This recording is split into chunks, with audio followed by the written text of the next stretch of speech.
Welcome to the Brian Craig Show. My name is Brian Craig, and this, of course, is where MAGA comes to talk. We got a lot to cover here, and President Trump shortly will be awarding Charlie Kirk the Presidential Medal of Freedom. I'm going to carry that live. And, you know, this whole thing, the left hate this, all right?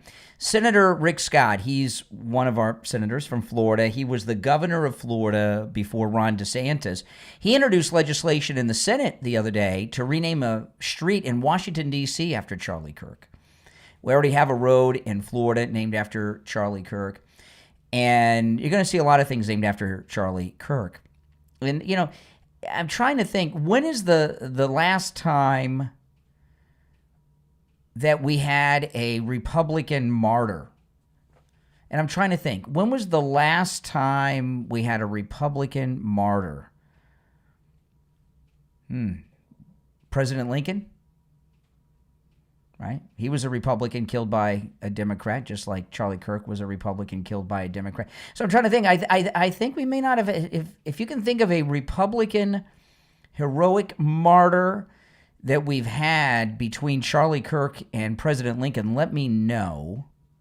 Because remember, Charlie Kirk and Abraham Lincoln were both assassinated by Democrats because of what they were doing. They were changing the country. Charlie Kirk was red-pilling and magnetizing America's youth, which people thought was impossible. And the first Republican president, Abraham Lincoln, had freed all of the Democrat slaves that the Democrats were holding in the southern states. So he was changing everything.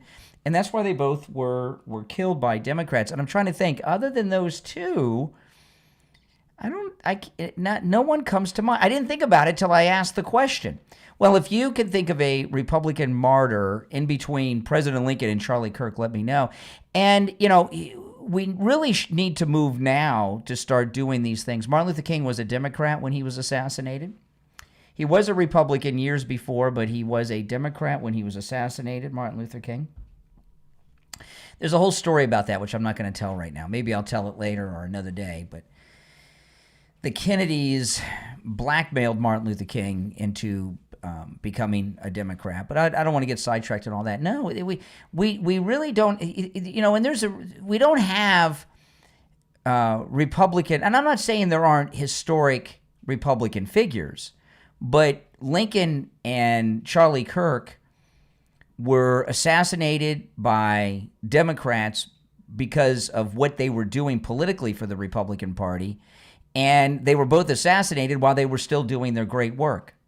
So I'm not, you know, like, of course, Ronald Reagan was a great Republican. I'm not talking about Republicans that lived and died. I'm talking about, you know, as a martyr, I'm talking about a Republican who was martyred because of what they were doing against the Democrats. And there's been a lot of Democrat violence, no doubt about that. But it's important to start doing these things, naming the roads after Charlie Kirk, giving him the medal like the president's going to do today, and other things. I'm sure there'll be schools named after him. There's going to be a lot of things named after Charlie Kirk, and we need to do it while the memory of what happened is still within all of us, because it just happened just over a month ago. And President Trump's amazing here because he got back home at the White House at 2:45 a.m. I saw it live. I showed it early this morning on this morning's live stream. And then I saw him just a little while ago, had a little press event. And this guy, President Trump is not a mortal man. He's so energetic. I can't keep up with the guy, and I'm just watching him like online and on TV, right? And it's very difficult. So while we're waiting though, I'm gonna go through some issues that are in the news today. You're welcome to call in. If you're watching live, the toll-free number to call in is pinned in the live chat, 888-465-2631, 888-465-2631. My name is Brian Craig. This is where MAGA comes to talk. Welcome to all of you who are new. You know, President Trump, he posted on True Social today, because, you know, the Democrat Schumer shutdown continues. And President Trump has found workarounds around these Democrats. The first one was a few days ago.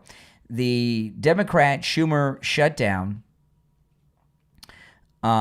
He found a way to stop the Democrats from making babies go hungry, because one of the things that wasn't getting funded was the WIC program, which low-income mothers use to feed their babies. And the Democrats were going to have babies go hungry. President Trump used the tariff revenue to cover WIC, so babies are not going hungry. Over the weekend, President Trump ordered Pete Hegseth to pay the military with Pentagon money. And of course, some Democrats are saying, well, that's illegal. He can't pay them. Well, go ahead. Go to federal court, find some Biden judge, find some Obama judge, or some old fossil Clinton federal judge still on the bench, and get them to stop the soldiers from getting paid. I think it's already too late because they get paid tomorrow, right? And the deposits have probably already been made. Most of them, I'm sure, get direct deposits, and that probably was already done. But the president's finding all kinds of ways to, around the Democrat Schumer shutdown. But President Trump posted this on Truth Social. Chuck Schumer recently said, every day, this is President Trump on Truth Social wrote this. Chuck Schumer recently said, every day gets better during their radical left shutdown. I disagree. If nothing is done because of leader Chuck Schumer and the Democrat, he puts leader in quotation marks to mock him, and the Democrats, our brave troops will miss the paychecks they are rightfully due on October 15th. That is why I am using my authority as Commander-in-Chief to direct our Secretary of War, Pete Hegseth, to use all available funds to get our troops paid on October 15th. We have identified funds to do this, and Secretary Hegseth will use them to pay our troops. I will not allow the Democrats to hold our military and the entire security of our nation hostage with their dangerous government shutdowns. The radical left Democrats should open the government, and then we can work together to address health care and many other things that they want to destroy. Thank you for your attention on this matter. Signed, Donald J. Trump, President of the United States of America. And as I declared him this morning, after what happened in the Middle East yesterday, President Trump is also president of the world, of course. All right, well, let's take some calls. If you want to call in, the number again pinned in the live chat, 888-465-2631. You're on the air. What's your name? Where are you calling from? I'm David, calling from Reno, Nevada. Hey, David, what's up? Hey, I was just curious about your opinion on why the grocery prices are still going up. They're not going up, but you're saying they haven't gone down fast enough. Well, perhaps you can help me with this. No, they are going up. Excuse me. Excuse me. Hold on to your underwear for a second. Let me finish a sentence, Mr. Triggered. Because maybe you have an understanding of economics that I don't. Okay? I did go to public school. I went to a state university. I didn't go to one of those. I didn't go to Sidwell Friends Academy. I didn't go to Oxford, Yale, Harvard, all those liberal brainwashing CIA recruitment centers. So maybe you have an understanding about the economy that I don't. And I imagine some other people aren't as smart as you either. Explain to me the process and authority under the Constitution of the United States that gives the President of the United States the authority to order private grocery stores to lower their prices. I can't speak to any law that would do that. So the president, so the president does not have the authority to order grocery stores to lower their prices. Is that correct? Yes or no?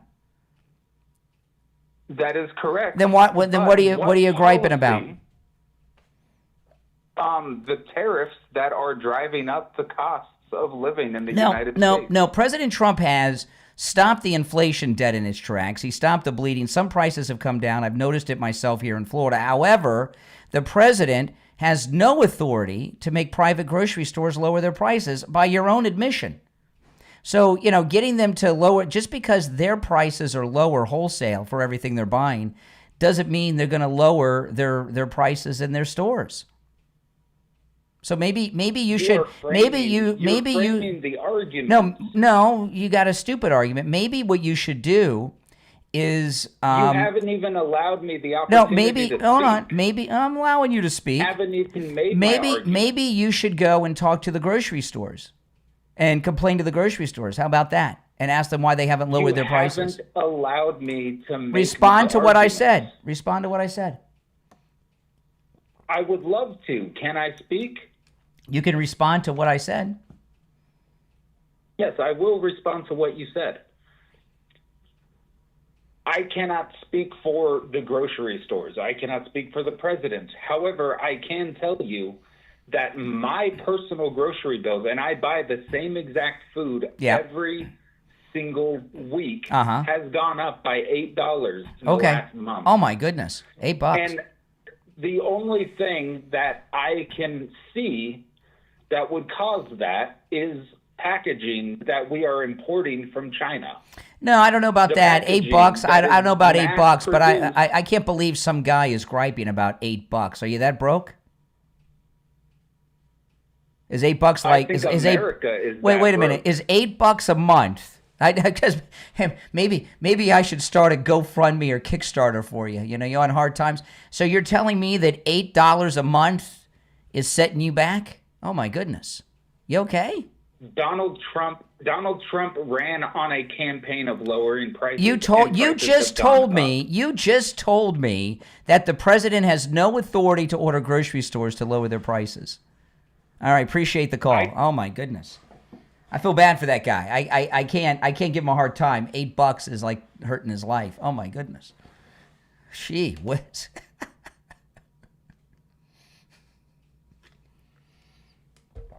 Oh my goodness. Oh my goodness. I mean, if $8 a month is hurting that guy, how much is that a day? I mean, let's just go by a 30-day month. This is probably him calling back, complaining. Hold on. If you're on hold, stand by. Let me get the calculator out. Okay, let's go here. 8. Okay, 30 divided by 8. $3.75 a day. Oh my goodness. Oh my goodness. That's a guy that's been some hard times. You're on the air. Hey Brian, James from Boca. Yeah, I mean what's on your mind, James? I was wondering, Trump's speech yesterday, the joke I loved. What's that? Was that, him and Jared will be the poorest two that were leaving tomorrow. Yeah. With everybody else that was there. And Jared's rich. Yeah, I mean, he'll be on the... Jared's loaded. He's rich, but everybody else around him, filthy rich. I just had to laugh. That's pretty funny. Point that out. That was a good one. I think Jared is richer than Trump. Oh, he is. You know what I wonder about Jared? Because, we don't really know what Jared's like. Because anytime there's a meeting, Jared is just sitting there. He doesn't say much. And then everybody, no matter what country they're from, they all tell you what a great negotiator he is, and he's this and that. I never really see him talk. And I wonder what he's like behind closed doors, since we never get to see him talk. Wise men keep their mouths shut, right? They say. But that's my problem. That guy's a genius. He is. I mean, that guy's a genius. All right, appreciate the call. Good point. Bye. I like that. All right, take care. If you're on hold, stand by. This is the president a little while ago at the White House. Honestly, can I put it in plain words for you? Oh, it's 26. Did I say $3? How much did I say? It's 26 cents a day. I did my division wrong. Oh my goodness. Let me see here. 26 times 30. Yeah, that's $7.80. I did 80. Okay, I did $80, not 8. I did $80, not 8. Oh my goodness. 26 cents a day. Oh my goodness. 26 cents a day. Can we get is Sally Struthers still alive? Can we get Sally Struthers to help that guy that just called for can we round it up for 30 cents a day? 30 cents a day is setting that guy back. Oh my goodness. He should have thought that through a little bit before he said it. Oh my goodness. 26 cents a day. Guy's complaining.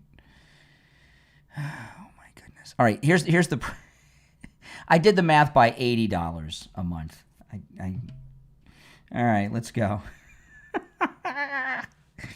Less than 30 cents a day can feed a hungry man. And where was he calling from? You're on the air. What's your name? Where are you calling from?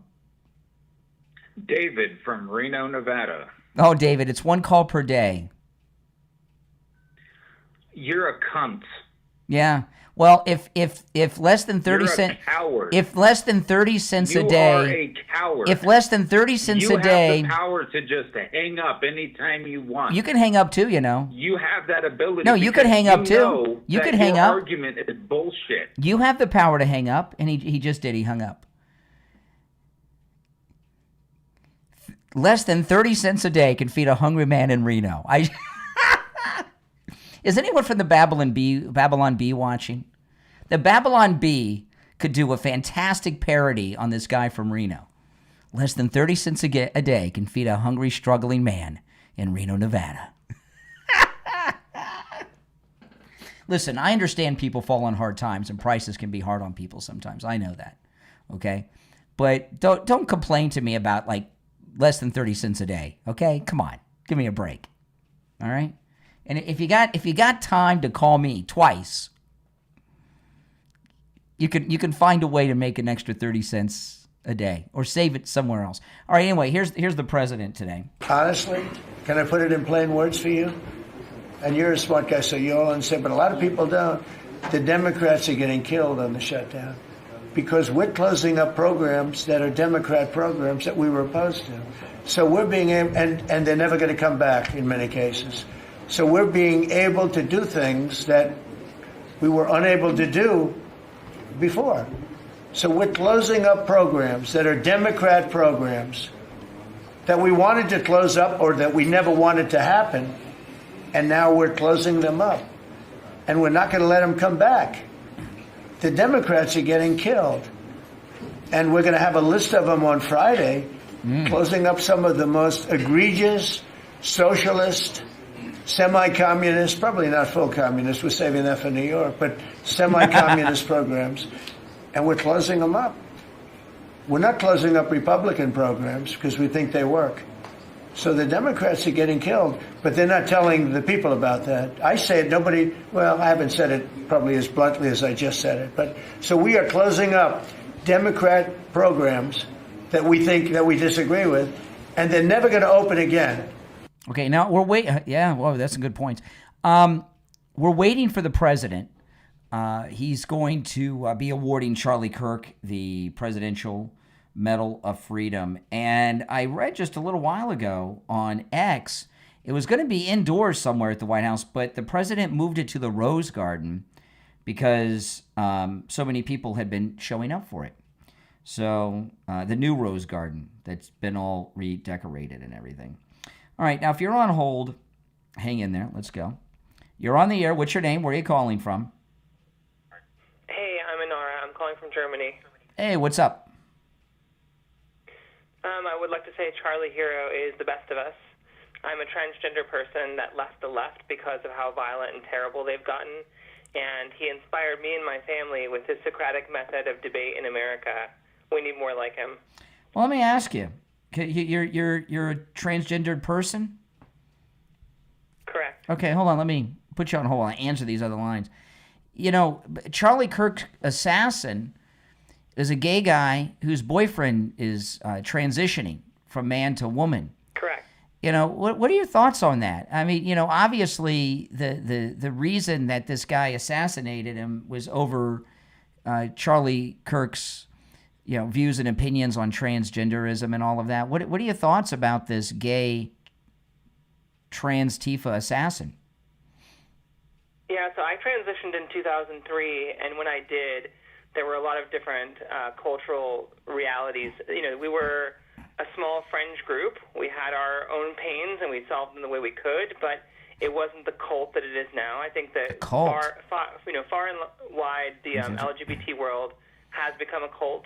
Mm-hmm. It's indoctrinating people. It's converting people to its ideologies.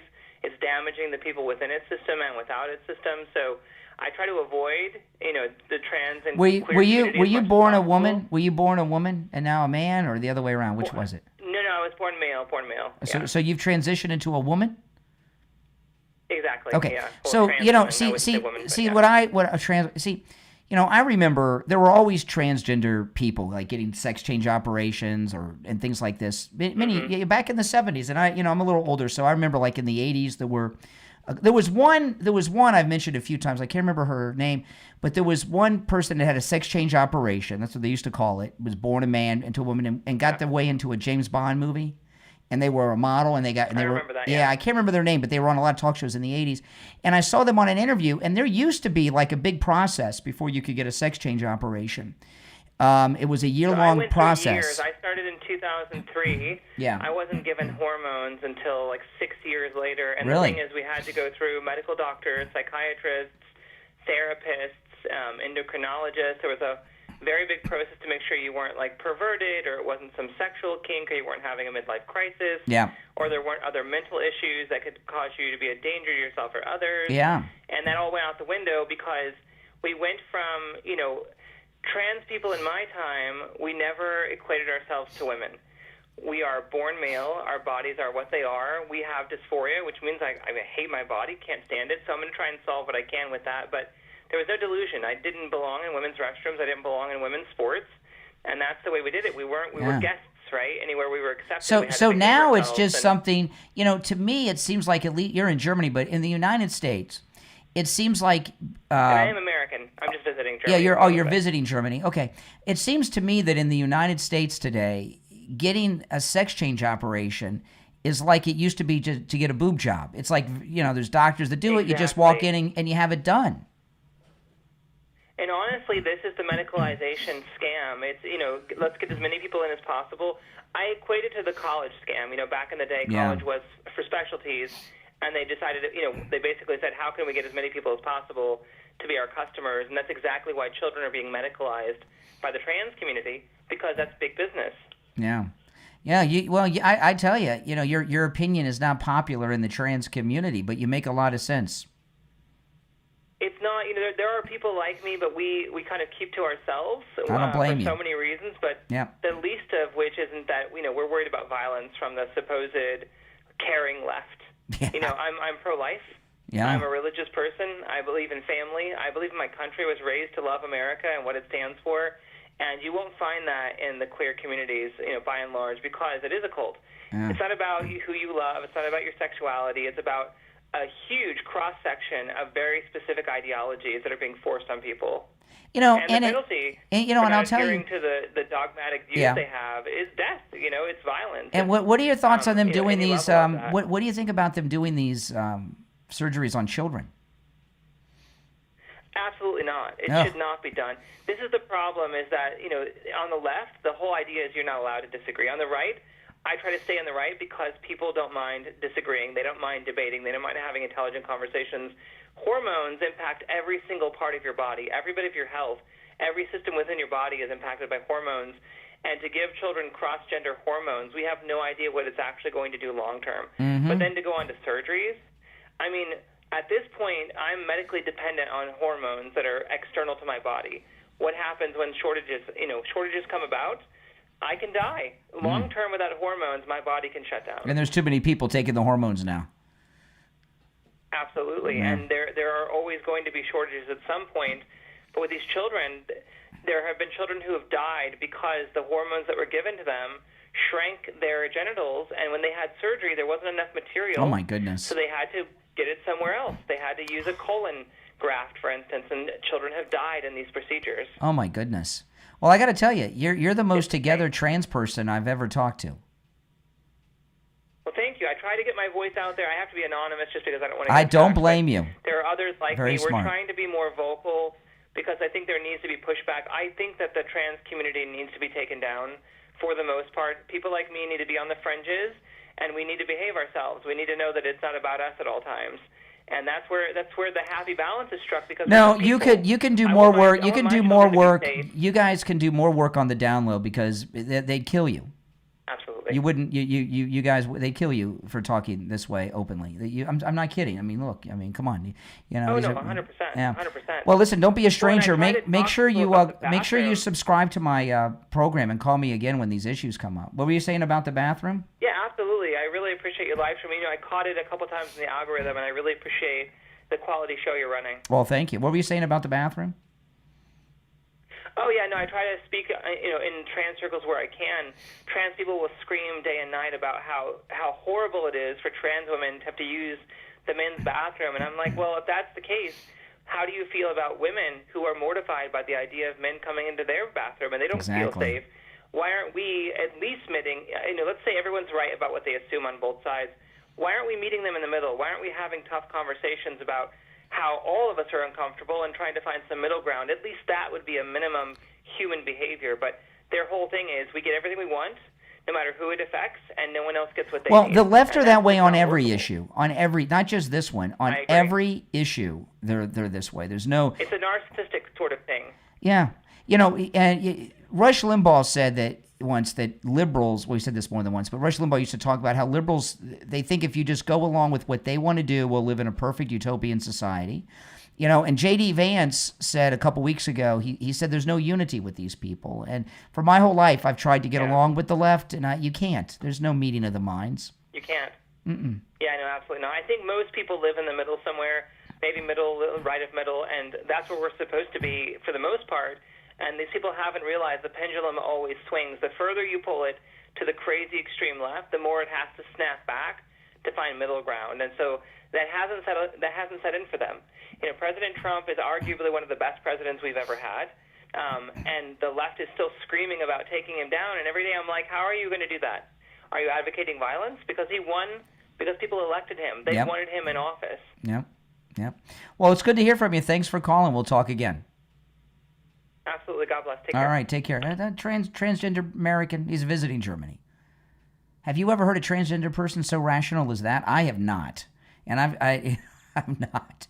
Not just, I've talked to transgender people before. I've never. That's amazing. And did you hear what he said? It was a multi-year process. Took almost a decade to go through the process. Very interesting. You're on the air. What's your name? Where are you calling from? This is Mike from Louisiana. Hey, Mike. President Trump's probably the funniest guy that's been in the White House since probably Ronald Reagan, because that line about, we're cutting all the programs, they're all communists, just like New York. Yeah. When he said that is fun. It's true, but it's funny, and we're gonna get to New York anyway. So yeah, he is and it's almost on a weekly basis that he has one of these zingers that he throws out there. Yeah. Well, you know what it is with everything that's going on here. The Democrats in these blue cities, New York, Portland, Chicago, they've been appreciate the call. They've been allowing their people to live under these just god-awful situations where they're expected to have poor schools, poor cities, be crime victims. They're allowing their own people to be victimized. And that's just not, they do not have functioning governments in these cities.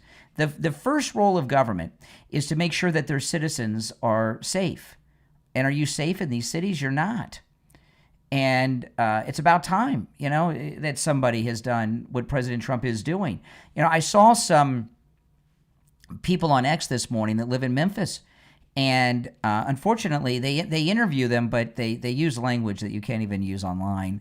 But they're talking about how little crime there is in Memphis now. This is one of the remember President Trump sent the feds and the guard into Memphis.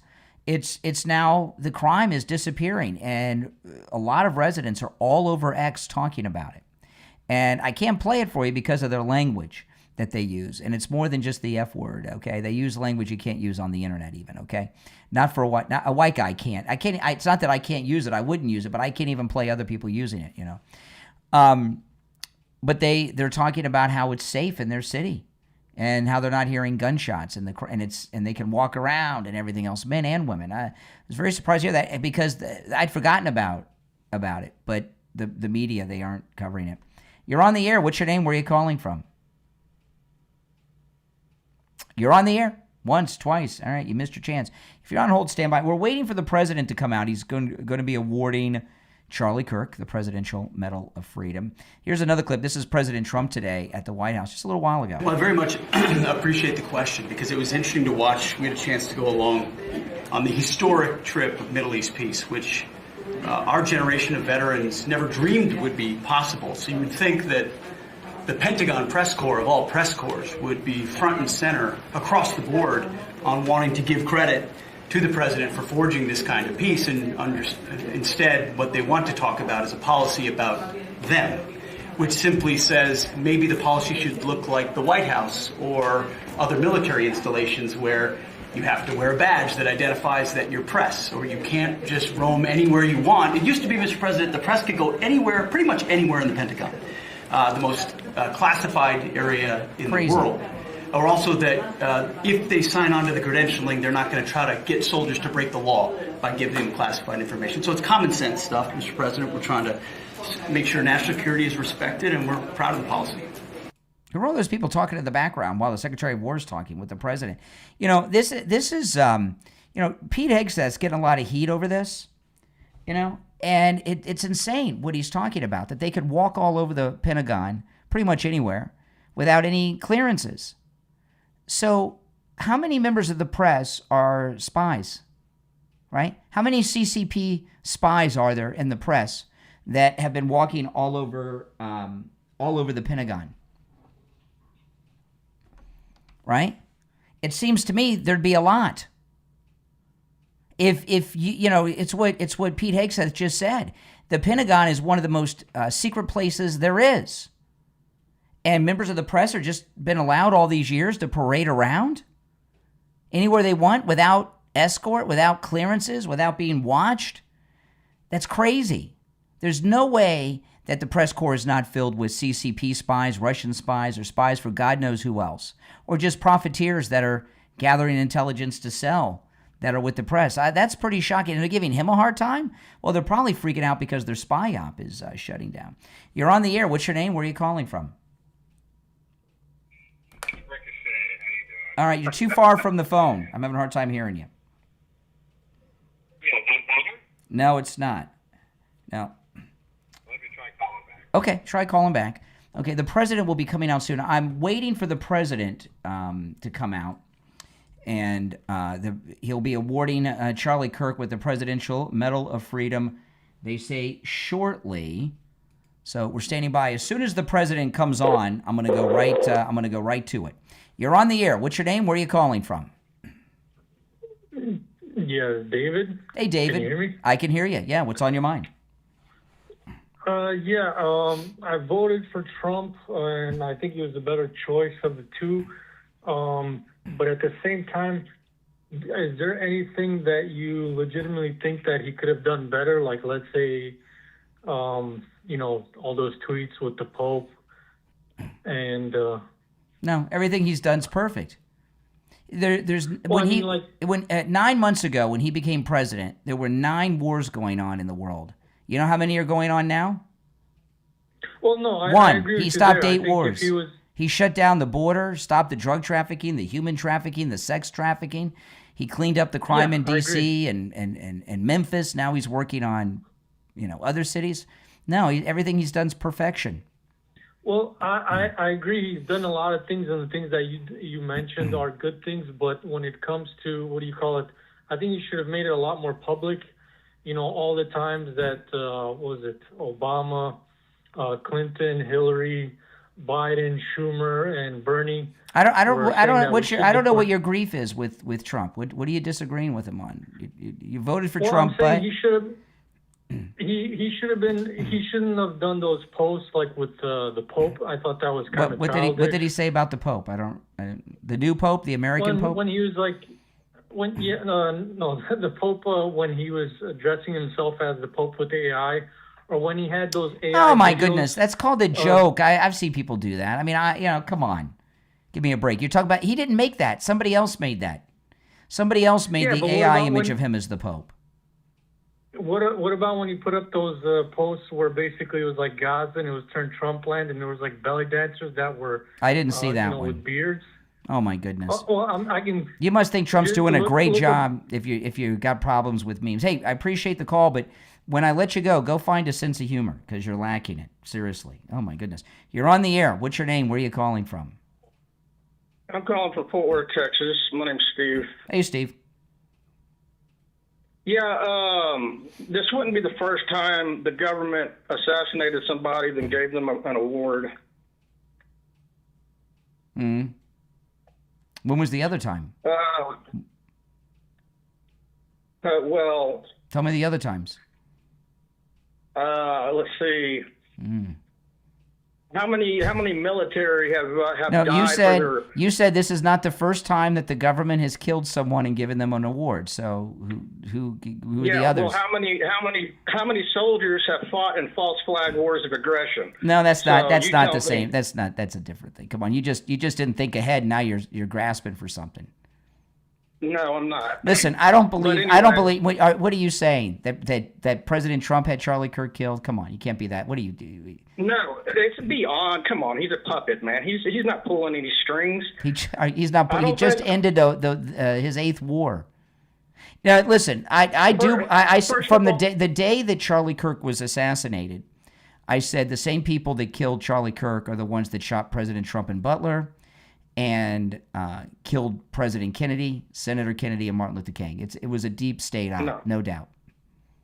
Well, the same thing happened. They're trying to make it look like some pubescent kid living in his grandma's basement was responsible for it. No, he was living in a townhouse with his transgender boyfriend. But he's still a patsy. He may not even know he's a patsy, but he was a patsy like the idiot in Butler and that dope at the golf course. Hey, appreciate the call.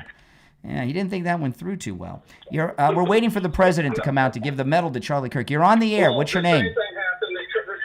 What's your name? Where are you calling from? This is that show. I don't know who that is because we lost the connection. But that show they're listening to is like the best show ever. You're on the air. What's your name? Where are you calling from? All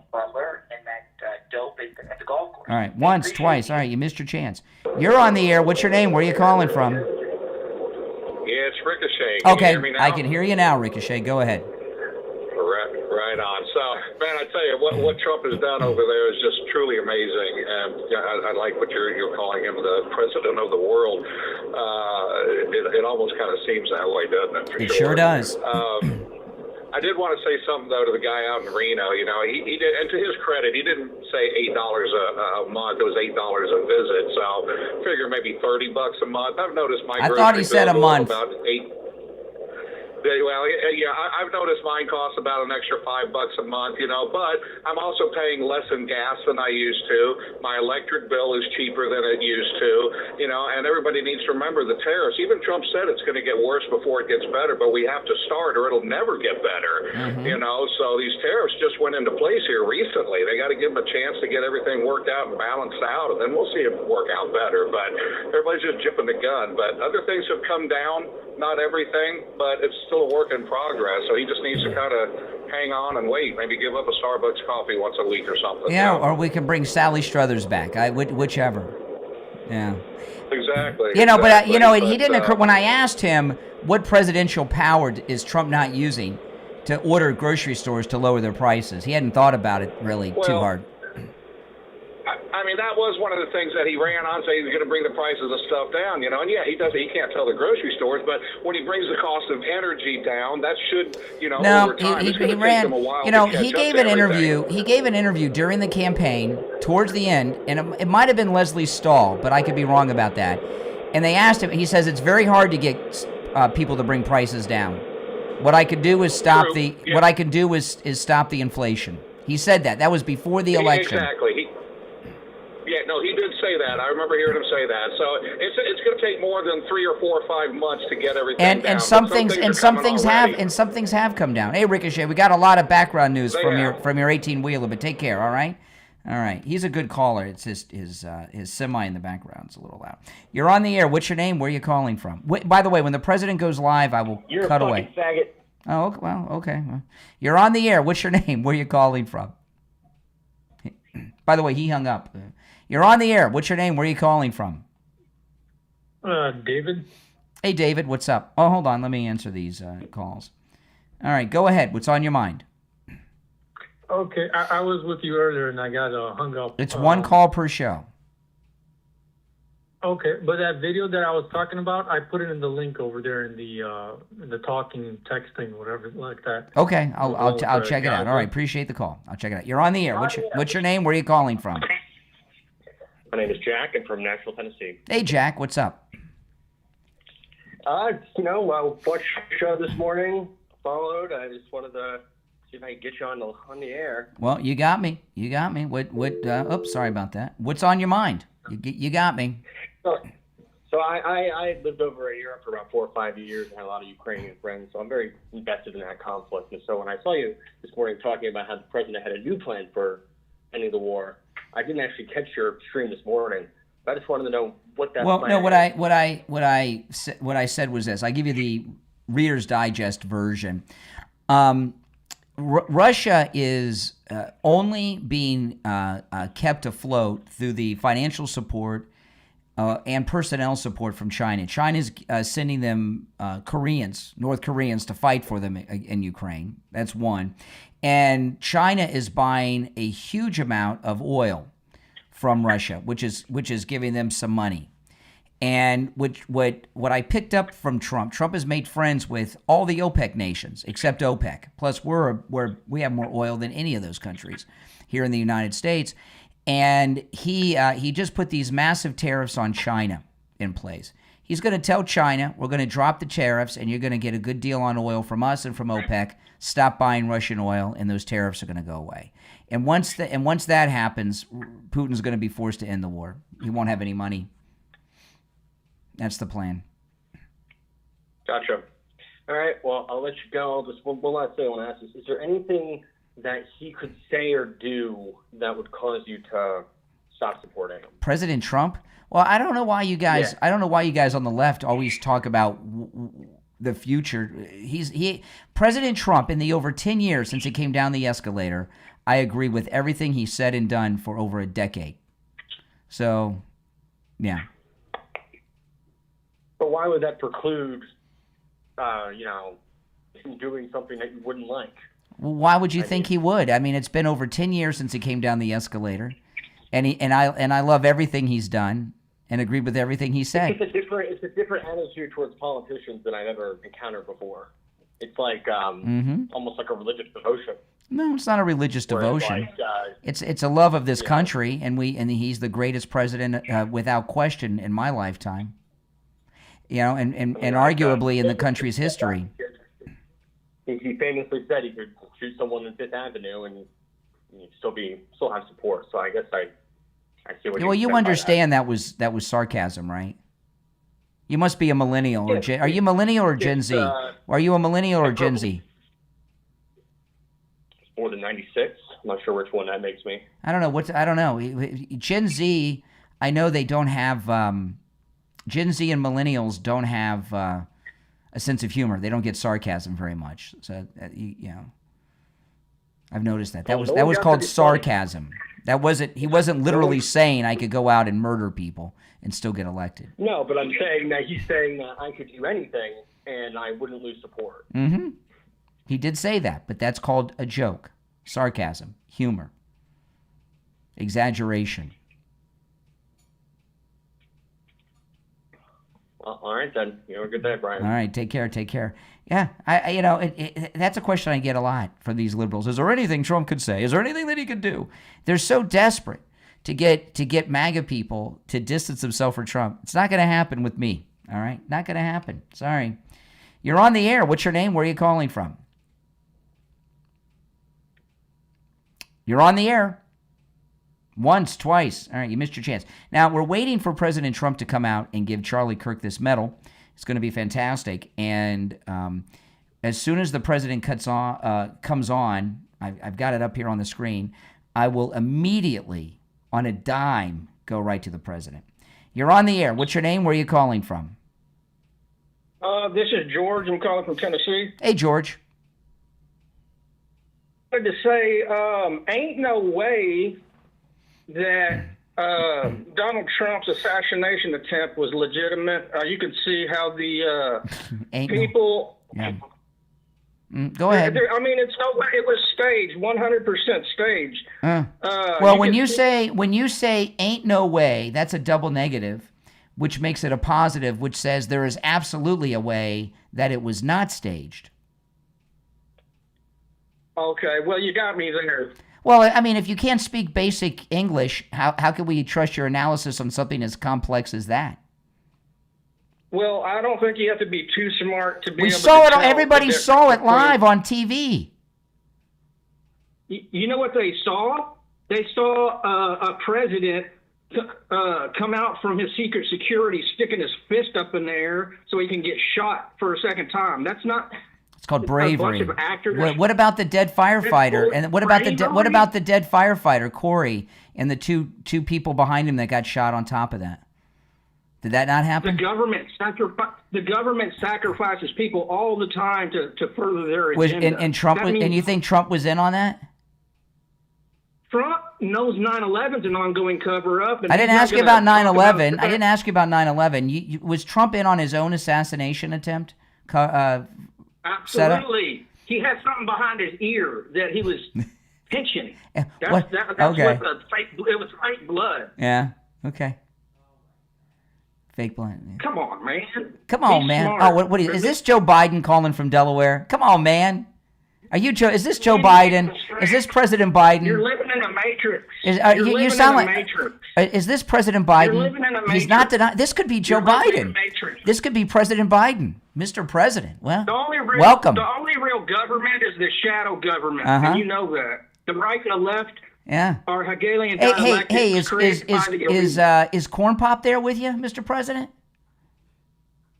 Yeah, that's hilarious, man. What about Hunter? Is Hunter back there? All right, Good one. Take care. He said, come on, man. Do you guys think that was Biden? I think it was President Biden. All right, you're on the air. What's your name? Where are you calling from? Hey, how you doing? My name's Tom over here in New York. Hey, Tom, what's up? Nothing, man. I'm just wondering what's going on with the support. You said you like everything that he's done since he came down that escalator, right? That's correct. Okay. What's just so I kind of see how deep in the cult you are? What's your biggest criticism against Trump? How deep in the what I am? The cult. The cult. You know, President Trump, a year ago, President Trump won the national election. He won every battleground state, switched 10 counties from blue to red in California. I'm in the majority of the people. A cult is a small group. You're the Trump derangement syndrome sufferers like you are in the cult. Yeah, the cult's a tiny little thing. That's not what I'm asking. I'm asking. I don't care what you're asking. It doesn't. What am I in the interrogation room? I have no criticisms of. I have no criticism of Trump. You have zero? No. I disagree with him on one thing. There's one thing I disagree with him on. One thing, and one thing only. You're right. I'll never get tired of winning. He says we're going to be winning. Here's the president. Hold on a second here. The president of the United States. I have to turn it down. Sorry we can't continue this, but our favorite president's coming out. They're playing Hail to the Chief. And if you're on hold, stand by. But the president of the United States, they moved this event to the Rose Garden because there were so many people. And here he comes with Charlie Kirk's widow, the president of the United States. I'll cut it. Okay, as soon as the music stops, I'll cut to it. First time we've seen her in a while, since the memorial. There he is, our favorite president. All right. Thank you very much, everybody. Please, this is such an honor. This is the, please be seated. This is the first time we've been at the new and improved Rose Garden. And people are loving it. They're loving it like they've not loved a lot of things. We have the Presidential Walk of Fame, which you just saw. And it just opened, and we wanted to get it open for this occasion. We were hoping we were able to get outside, and the weather allowed us to. It was supposed to be a terrible rainy day. I was telling Eric, and God was watching, and he didn't want that for Charlie. He just didn't want that. So it's really... beautiful. It couldn't be more beautiful. Today we're here to honor and remember a fearless warrior for liberty, beloved leader who galvanized the next generation like nobody I've ever seen before, and an American patriot of the deepest conviction, the finest quality and the highest caliber, the late, great Charlie Kirk. That's right.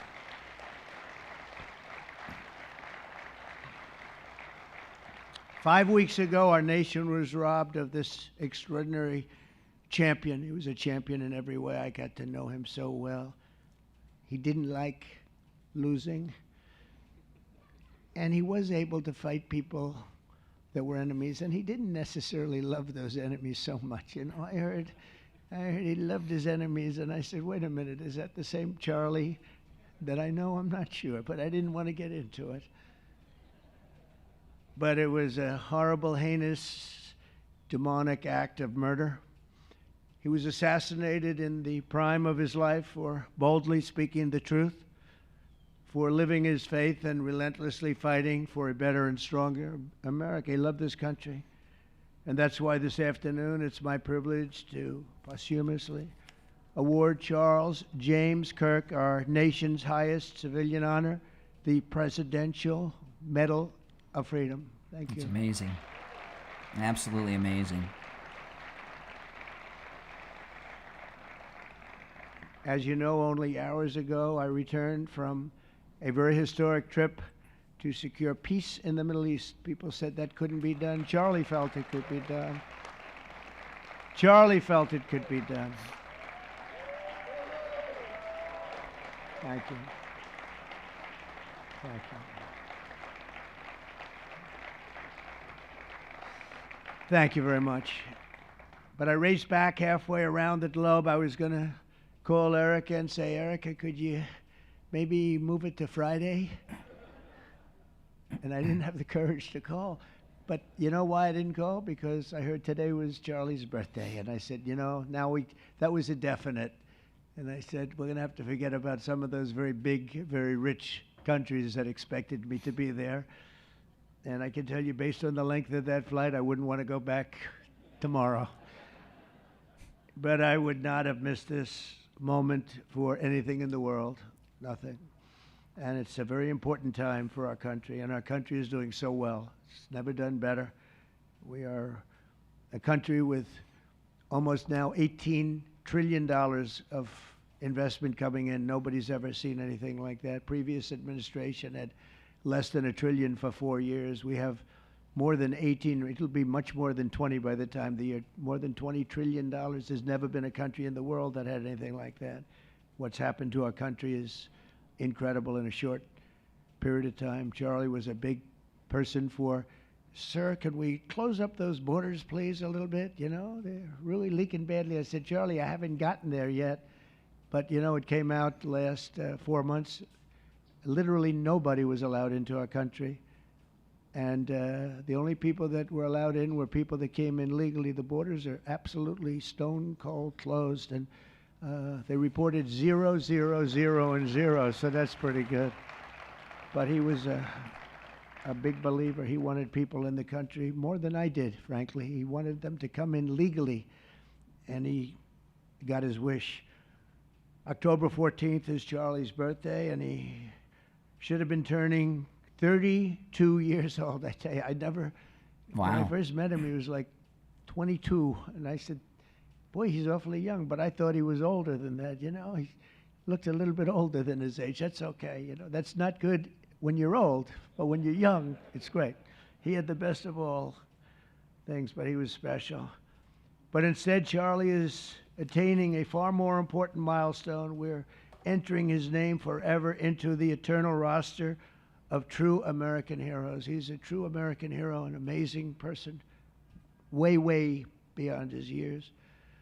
And I'm honored to be joined by a woman who has endured unspeakable hardship with unbelievable strength, and that's Charlie's widow, Erica. And I just want to thank you, Erica. He loved you so much. I was with him. Oh, please. Thank you, darling. Thank you. I was with him before I met Erica, and he told me he was going to get married. He said, you won't believe how beautiful she is. I said, well, then now that I meet her, he's right. But then he also said, and you know what? She's like the smartest person I know. See, they do go together on occasion. Not often. Not often. but on occasion they go together. But he was in love with you. He was deeply in love with you. It's great. Erica, your love and courage have been an inspiration to all of us, and we will always be here for you, and we're always going to be here for your gorgeous, beautiful children. And we'll never forget what your family has sacrificed for our country. Man loved our country. When things were going badly for our country, he was so, as you know, angry. He would get angry because he said it doesn't have to be that way. We're also pleased to be joined by an incredible group of Charlie's friends, very powerful friends, actually, and some not so powerful, and they're actually better people, okay? I know them all. They're the less powerful ones. I have to tell you that, all of you power guys down here. The best ones in the group are the ones that are less successful, but that happens too. No, they're all great, and they're here. And let's start with Erica's father. Where is Erica's father? Where are you? Where are you, Dad? Oh, look at him. Wow. I want to get a hat like that, too. I like that. How are you? Nice to see you again.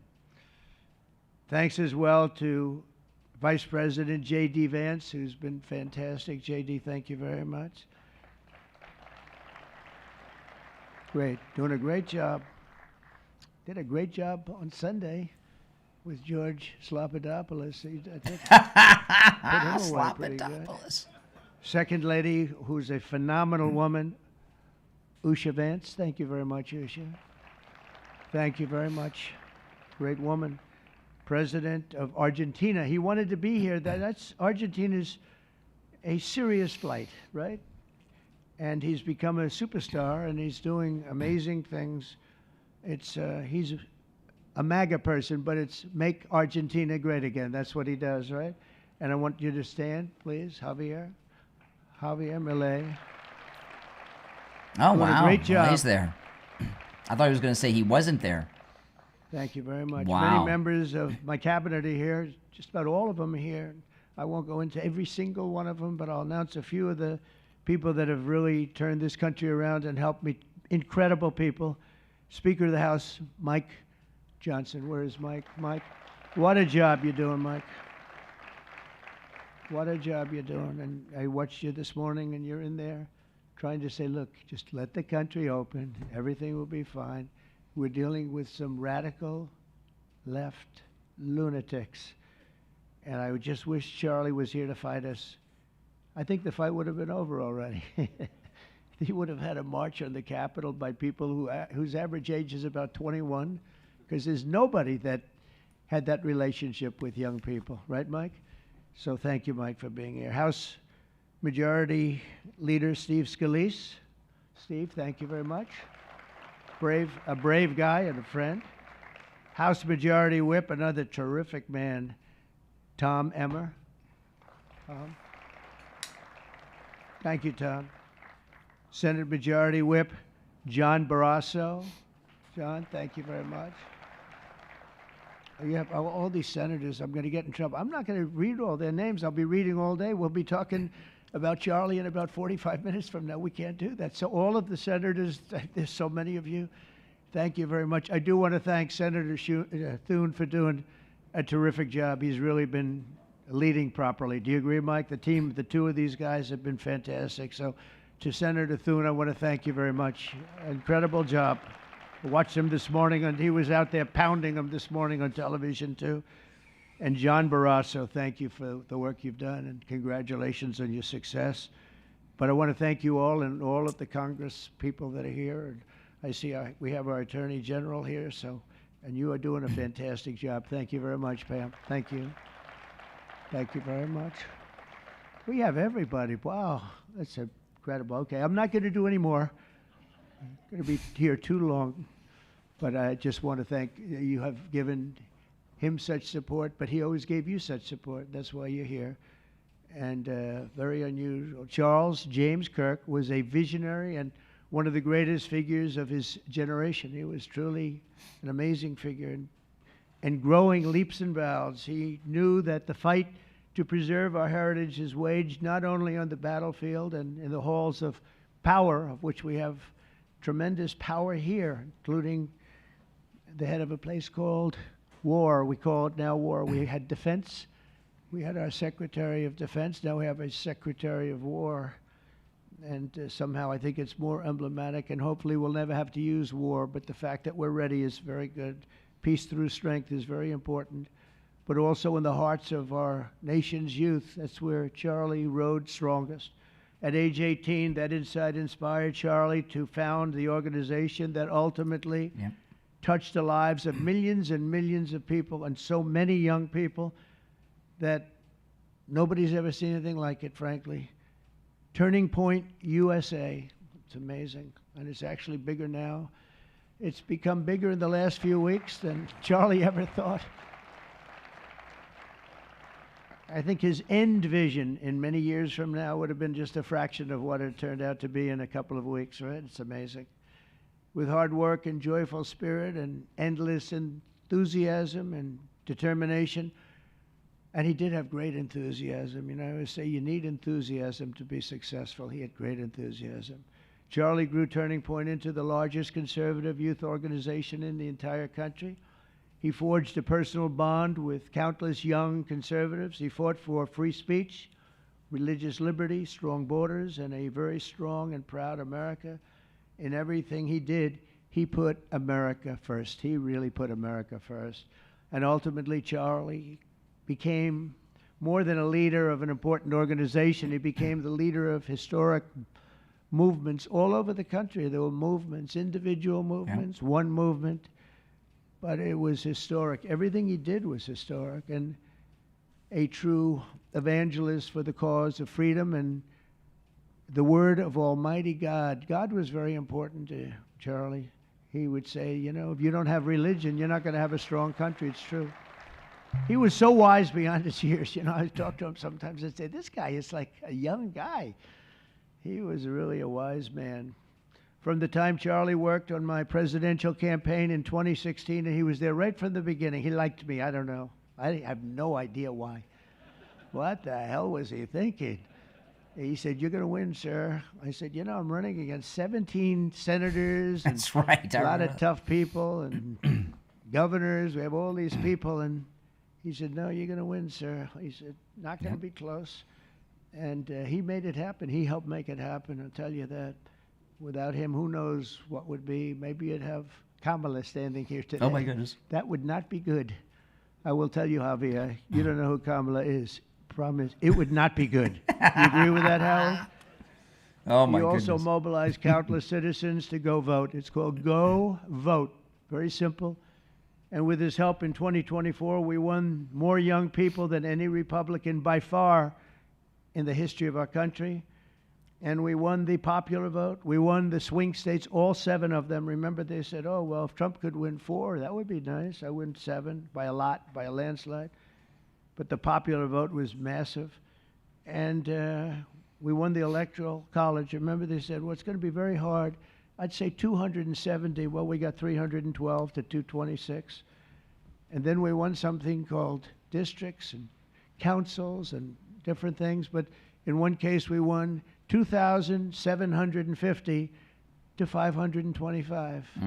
That's the one where you see the map is almost entirely red, except they have a little blue line on one side and a little blue line, meaning New York and a little bit Los Angeles. I have a feeling that if the vote were 100%, we would have won that too. You want to know the truth. But he knew, and he knew very well, and he also understood honesty, and he was always concerned with honesty. He said the only way we can lose is if the cheating gets so bad, and that's where we came up with a little phrase, too big to rig. We said, go out and vote. Just go out and vote. And we had that. Remember, we used to say that all the time because people would say, oh, they're going to win. We don't have to vote. Let's go to a movie. We'll come home and watch later. And he wasn't about that. So we come up to, with really together, we came up with that phrase, we got to make it too big. I never made a speech where I didn't say at the end, now look, the polls are showing good. Don't believe the polls. He said, we're going to make it, Susie, right? Too big to rig. So if you think we're going to win by a lot, doesn't matter. Pretend we're losing. You got to go out and vote. They voted. And at 9:02, the whole thing was over, right? 9:02. Remember they said, oh, this could go a few days. Well, it went a few minutes. 9:02. And he knew that, and I felt it, but he knew it. He knew it. I think he knew it more than anybody. But Charlie never missed an opportunity to remind us of the Judeo-Christian principles of our nation's founding or to share his deep Christian faith. In his final moments, Charlie testified to the greatness of America and to the glory of our Savior, with whom he now rests in heaven. And he is going to make heaven. I said, I'm not sure I can make it, but he's going to make it. He's there. He's looking down on us right now. It's so incredible. Look at this, how this turned out. This was supposed to be so dark and cloudy. Not dark and cloudy, is it? Look at that, how beautiful that is. There's no artist that can capture it as beautiful as it is today. Wow, it's amazing. As I said, on the day that he was assassinated, Charlie Kirk was a martyr for truth and for freedom. And from Socrates to think, and to St. Peter, from Abraham Lincoln to Martin Luther King, those who change history the most, and he really did, have always risked their lives for causes they were put on earth to defend. He was put on earth to do exactly what he was doing. He didn't want to waste time. He would have been a top student at any college in the country. I know the colleges well. He's smarter than the guys there. He was so smart. But he almost, I guess, didn't have the time. He knew what he wanted to do. It wasn't like, gee, I want to sit in the classroom for 4 years listening to people teach me liberal principles, because they were never going to teach him that anyway. But he didn't have the time. He really didn't have the time. But every time the enemies of goodness and virtue tried to silence the voice of righteous and noble leaders like Charlie, they failed. They seem to fail. Ultimately, they look like they're doing well, and then they end up failing, because the truth has been unrelenting over the years, over history. And people like Charlie, it's just they've got a power that others don't have, and very few people will ever have. So today, like those martyrs before him, Charlie's voice, his message, and his legacy are stronger and greater than ever before. They are greater than ever before. Look, this is a horrible event, but it brought out the greatness of Charlie. Nothing could have ever supplanted this. It's incredible, the way people are talking about him. And with great love. I mean, I read so many stories about some of the enemies, but I watch the enemies, and it's hard for them to speak badly about him because they just don't. And then you do have people in the days since Charlie's killing, we've seen exactly why our country so dearly needed his example. We've watched legions of far-left radicals resort to desperate acts of violence and terror because they know that their ideas and arguments are persuading no one. They know that they're failing. They have the devil's ideology, and they're failing, and they know it. They feel it, and they become violent. They seem to become very violent on the left. They've rammed vehicles into federal law enforcement, fired sniper rifles at ICE agents, and me, you know. But I made a turn at a good time. I turned to the right. Charlie couldn't believe it, actually. He said, how the hell did you make that turn? I said, I don't know. But fired rifles and threatened the lives of our Supreme Court justices, our great justices. They have to be protected. We just issued a lot of money, $60 million, to protect the Supreme Court justices. Very important. We can't let anything happen. In places of worship, we're protecting our people. We've seen that a candidate for Attorney General in Virginia boasted that he would want to see the Republican legislature, a legislator in Virginia, shot in the head and to see his children murdered. He actually said this. And now he continues to run for office, and most people continue to back him, but he said he wants his man shot. He said shot in the head and to see his children murdered. And they keep running. Pretty amazing, right? That's a bad one. Let's see how that turns out, but that's a really bad one. Nobody's heard that one before. Especially in the wake of Charlie's assassination, our country must have absolutely no tolerance for this radical left violence, extremism, and terror. We're done with the angry mobs, and we're not going to let our cities be unsafe. We're going to make sure our cities are safe. When you have Chicago, where they had 4,000 people murdered over a very short period of time, 4,000 people. Insane. And then we have a governor stand up and say, oh, things are going swimmingly. No, they're not. We're going to make Chicago safe, just like we're going to make, look what we did in D.C. It's so nice that we started here, because this was one of the most violent places in the United States. It'd be dangerous to be right out here. But you couldn't go to a restaurant. The restaurants were all dying. The whole place was dying. You'd have these gorgeous, look at the Washington Monument over there. You'd have these gorgeous buildings and monuments and structures. And people were afraid to leave their apartment. They were afraid to go to work. They'd get into an Uber and they'd feel safe, and then the Uber would be attacked. They thought they made it to safety, and then the Uber was attacked on the trip in. But we've done a great job, and now it's considered a totally safe city. We haven't had problems. Took us 12 days to make it great. We took out, Pam, 1,700 hard criminals, career criminals in many cases, but these are hardened criminals. Many of them came in through the Biden open borders. We brought them back to the countries. And a couple were so violent that we put them in jail. We don't want to take a chance that they could get back in, because no matter how good we do, somebody can sneak in. They were so violent and so bad. One arrested 28 times. Every time he left prison, he'd get into a violent incident. 28 times. And we put him away for a long time. But we're done with the angry mobs. We're done with it. This is such an unbelievable place right now. You take a look where you can walk down the middle of the street with your wife or your husband. Your children can walk. They can walk alone. It doesn't matter. They can walk anywhere in Washington, and they're safe now. If this were a year ago, they'd have a serious chance of being badly hurt, even killed. Yep. Even killed. They'd come in from Indiana. They'd come in from Iowa. They'd come from Florida to see the nation's capital, and somebody would have to call the parents, I'm sorry, but your son or your daughter's been killed. Not anymore. You hear those sirens going off? That's good. That's a good sound. That means they either got the bad guy or they're going to stop the bad guy. You didn't hear that sound because nobody wanted to do anything. Nobody. Listen to the beauty of that sound. Seriously. I think it's a liberal cop. That's the real deal sirens. They're not politically correct sirens. You hear them, they're about 3 miles away. That's great. What a beautiful sound. They're stopping crime. That's what they're doing. So we're done with the voices of fools. They're fools. And death threats, and we're going to make our cities safe. And I thought it was Charlie's, one of his biggest dreams was that. He couldn't believe it. Chicago's going to be a great city again. We've already, we sent people in there 6 months ago, and this governor said, well, crime is down. Yeah, that's because we had the FBI in there for 6 months, just preparing it for the bigger surge. And they've done a great job. The surge of Chicago. FBI. It's coming. Surge of Chicago. They love doing it. They love being surge. able to do it. They were restricted from doing it. They couldn't do anything. And now they're totally unrestricted. All they have to do is stop crime, and they're doing it. By the way, Memphis, as you know, you heard they went in about a week ago.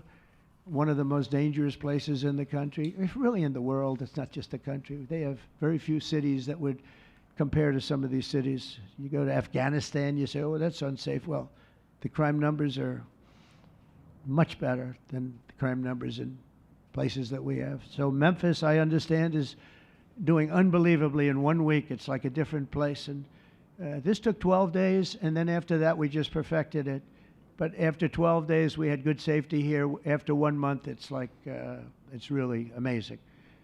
And by the way, restaurants are booming. Restaurants are opening up. The big problem we have, you can't get into a restaurant in D.C. anymore. So they're opening up. It's a beautiful thing to see. It's called safety. It's called law enforcement and letting them do their job.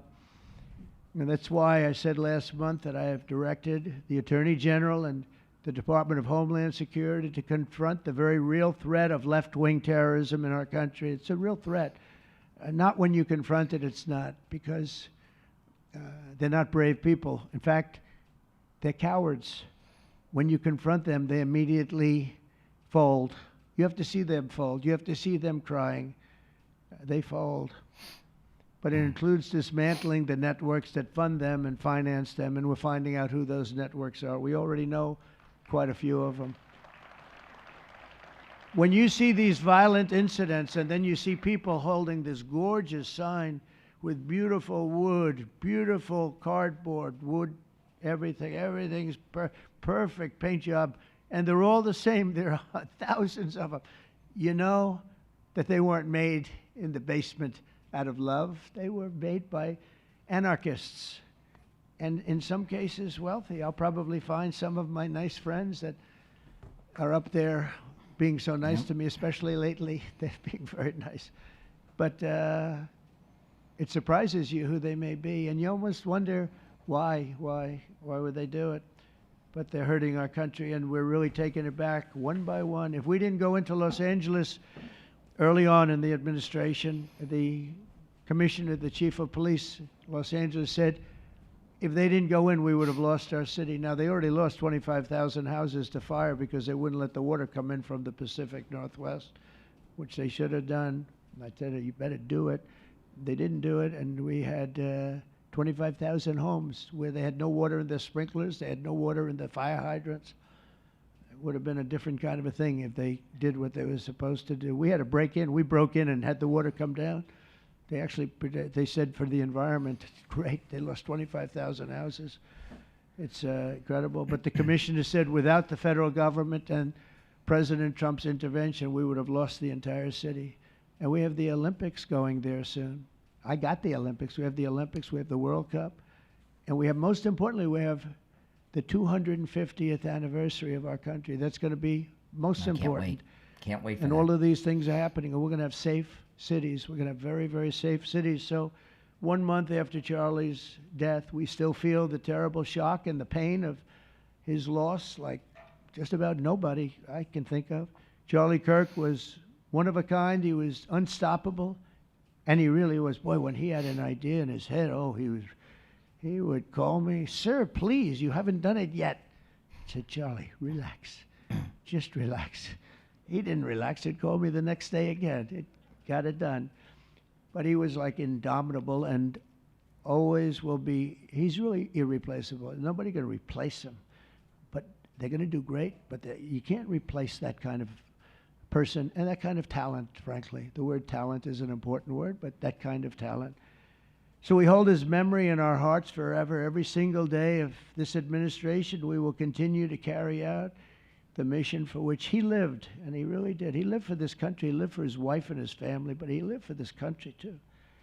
In Charlie's honor, we will continue like we have been to fight, and to win. We're going to win so much.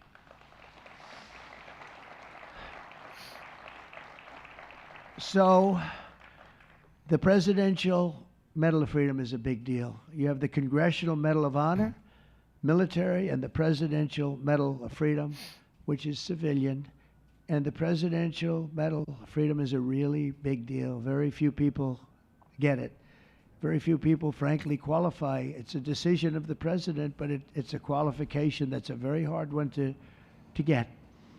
And I would like to ask, if I might, the military aide to read Charles James Kirk's citation for the Presidential Medal of Freedom. Thank you very much. Thank you. Wow, that's amazing.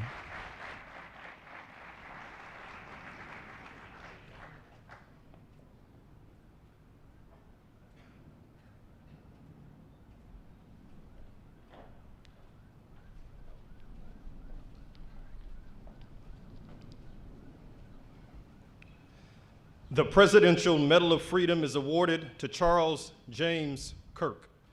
Accepting on behalf of Charlie is his wife, Mrs. Erica Kirk. Charlie Kirk was one of the most influential American political figures of his generation. At just 18 years old, he founded Turning Point USA and grew it into the largest conservative youth organization in the nation. For over a decade, he tirelessly traveled the country, leading a movement to restore respect for our founding principles, reawaken our national identity, and inspire a renewed spirit of religious devotion. He was one of the great debaters and communicators of his time, Despite receiving repeated threats, he remained undeterred and modeled courage, logic, humor, and grace to the next generation. On September 10th, 2025, at age 31, Charlie Kirk was assassinated while addressing a group of students. The United States honors him as a martyr for truth and freedom.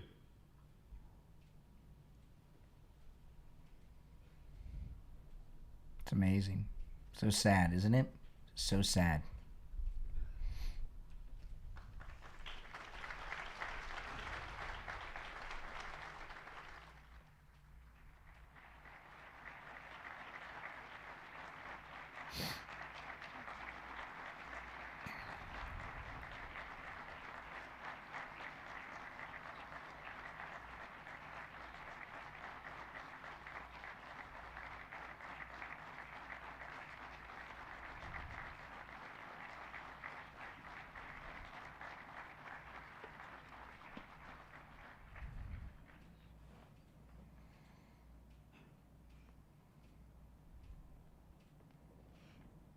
No, it's going to speak.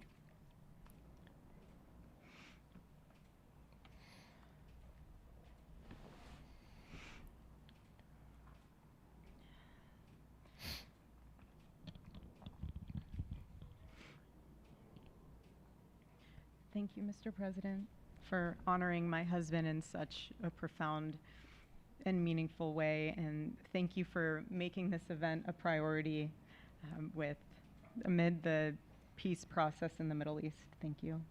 Very grateful. Charlie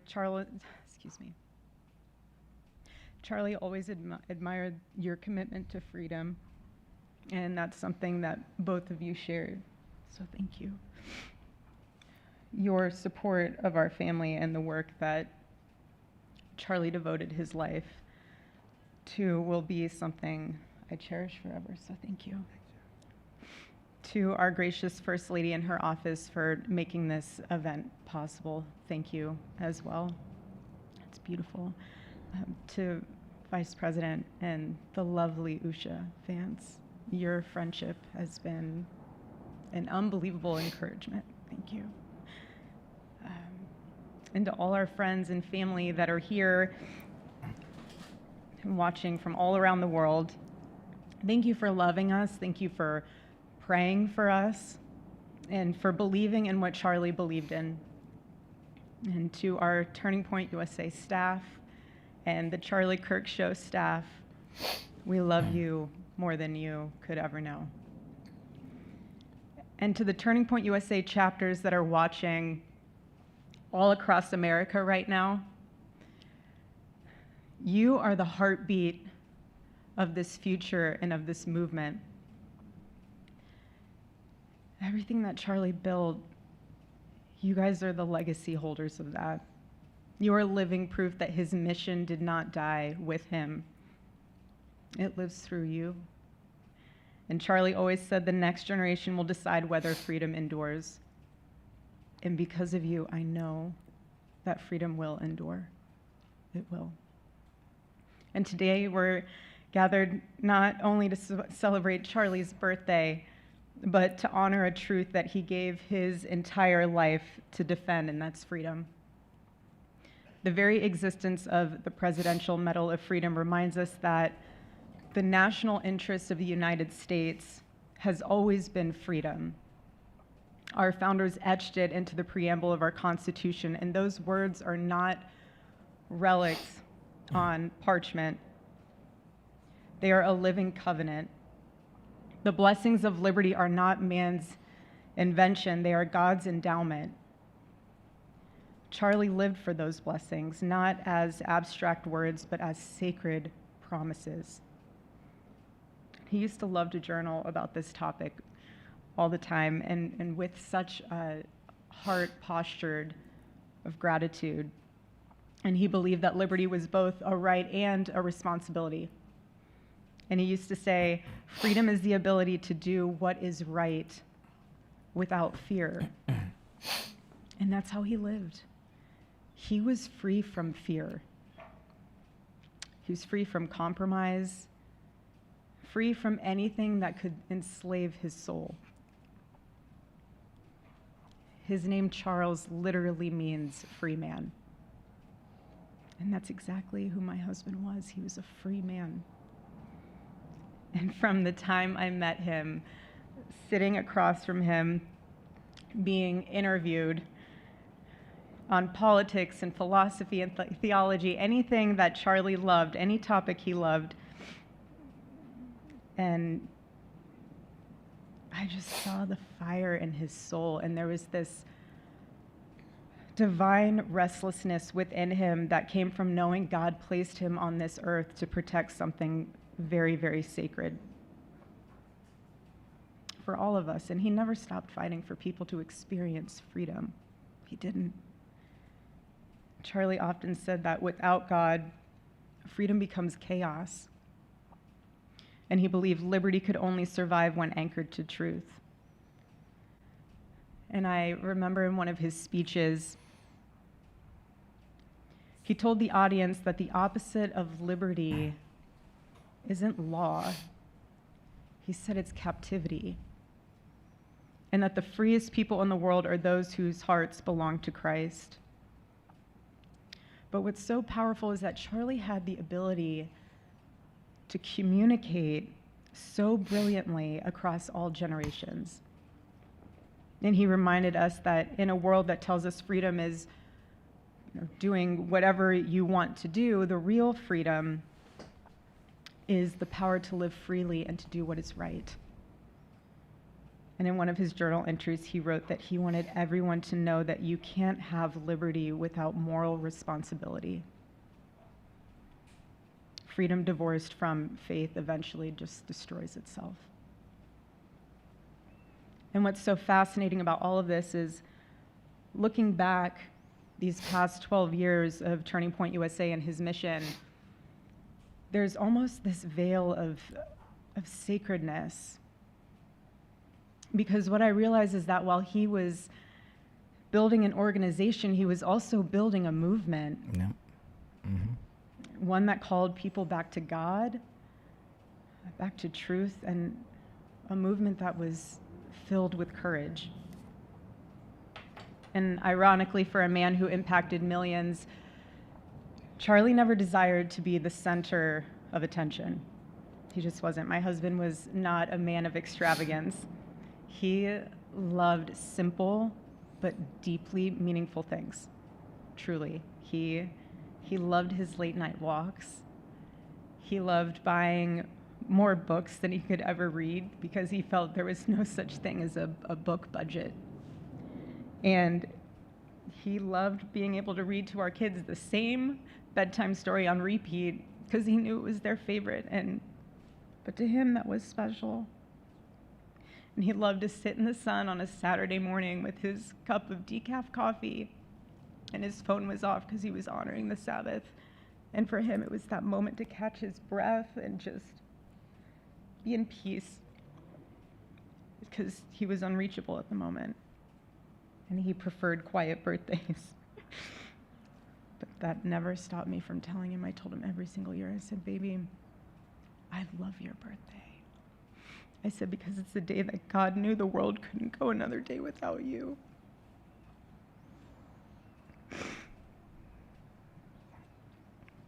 And so the rhythm of our usual birthday celebration for him was mint ice cream, mint chocolate chip ice cream. He only had it twice a year, on his birthday and 4th of July. It's just, and then after that, it was back to work as usual. But last year, his one birthday wish was to see the Oregon Ducks play the Ohio State. And they won. Oregon won that night. And it was by far one of the most memorable nights of his birthday experience of his life until today. And so, honestly, President Trump, I have spent 7.5 years trying to find the perfect birthday gift for Charlie.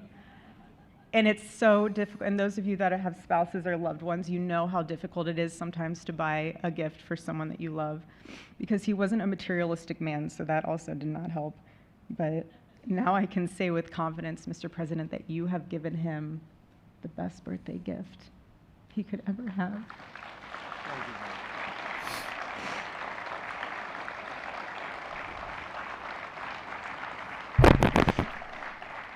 It's such an honor and the recognition of a life lived for defending freedom.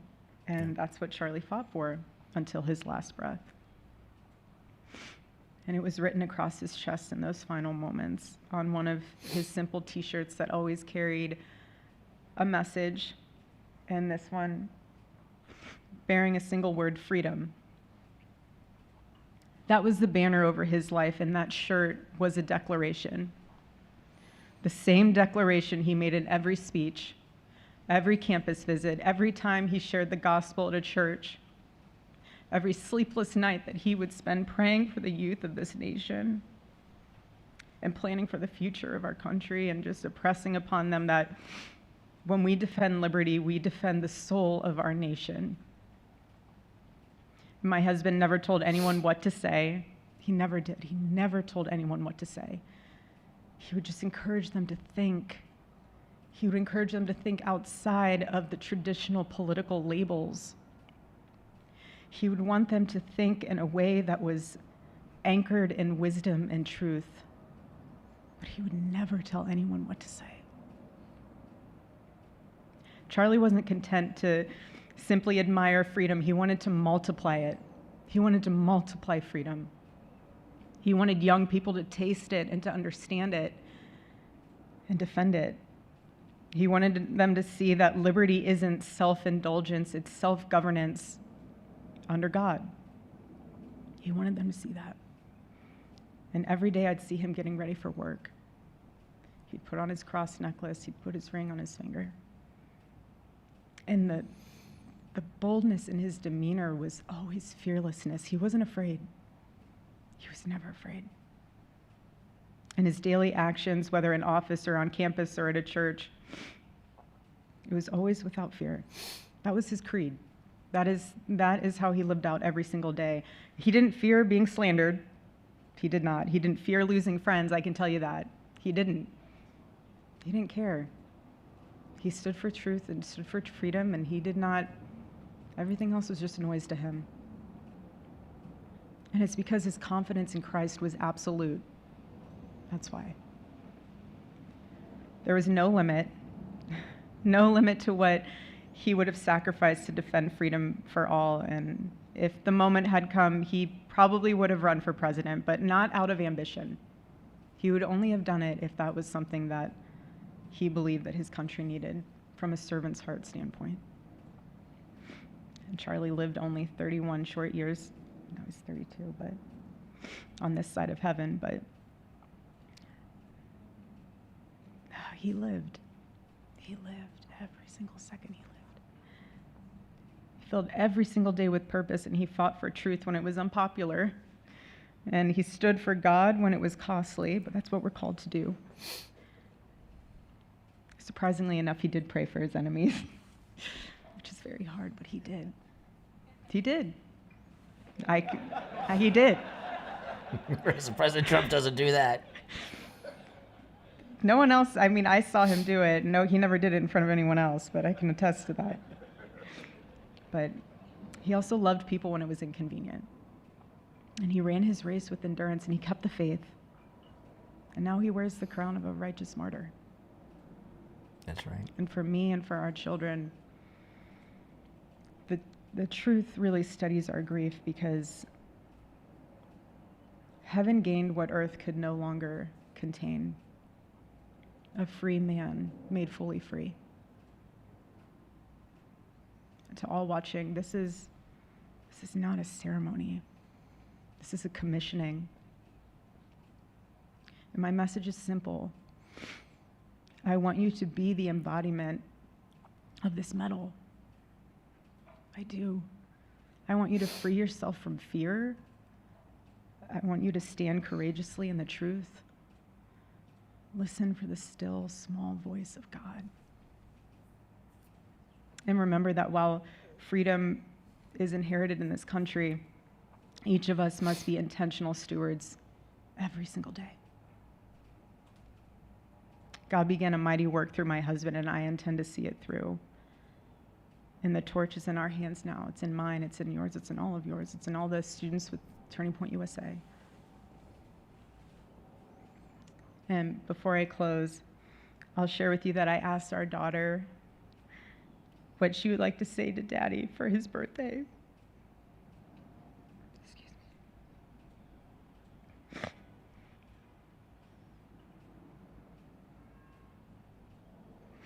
She said, "Happy birthday, Daddy. I want to give you a stuffed animal.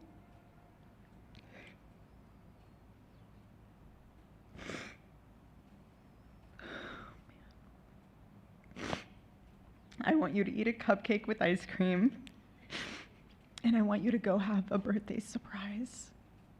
I love you," is what she said.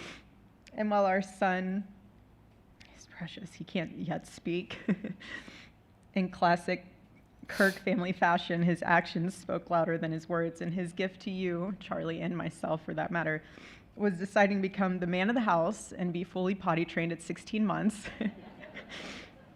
But Charlie, baby, I know that you're celebrating in heaven today, but gosh, I miss you.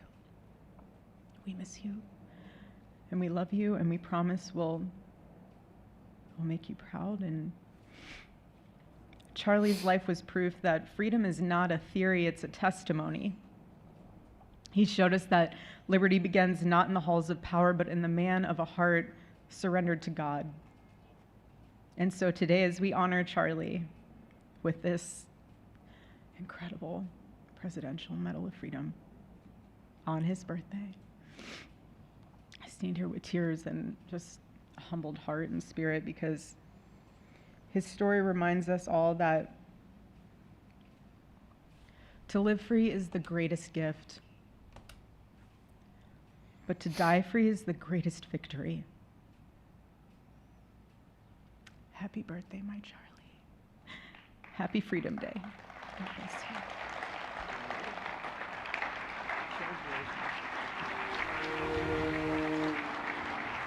Wow.